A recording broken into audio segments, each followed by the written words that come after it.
पाहत आहोत जनकार्य न्यूज, जनतेच्या न्याय हक्कासाठी लढणारं एकमेव न्यूज चॅनल जनकार्य न्यूज। शाश्वत जलव्यवस्थापन आणि शाश्वत सुविधा निर्माण करण्यासाठी समन्वयाने काम करण्याचा निर्धार। जलव्यवस्थापन कृती 15/2025चा शुभारंभ। पाणलोट हा मुद्दा जलव्यवस्थापनात महत्त्वाचा घटक। डॉक्टर अनिलराज जगदाळे। बदलत्या वातावरणाचा विचार करून जलव्यवस्थापनातही बदल करणे आवश्यक। डॉक्टर उदय गायकवाड।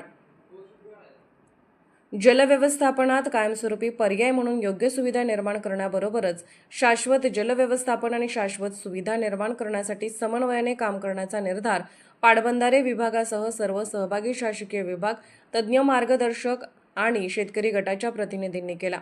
महाराष्ट्र शासनाच्या मार्गदर्शक सूचनांनुसार जिल्ह्यात 15 ते 30 एप्रिल दरम्यान जलव्यवस्थापन कृती 15/2025 राबवण्यात येणार आहे।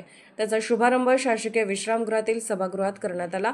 यावेळी पाटबंधारे विभागाचे अधीक्षक अभियंता अभिजित म्हात्रे, प्रमुख वक्ते डॉक्टर अनिलराज जगदाळे, पर्यावरण तज्ज्ञ डॉक्टर उदय गायकवाड, उपजिल्हाधिकारी शक्ती कदम, जिल्हा अधीक्षक कृषी अधिकारी जालिंदर पांगारे, कार्यकारी अभियंता स्मिता माने, अशोक पवार,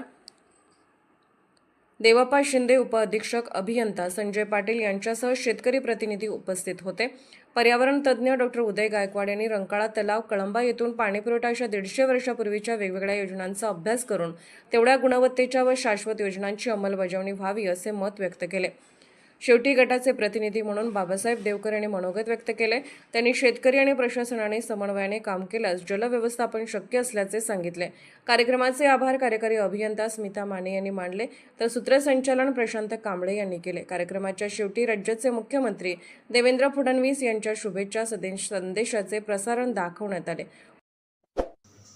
जनकार्य न्यूजला लाईक करा, शेअर करा आणि सबस्क्राईब करा।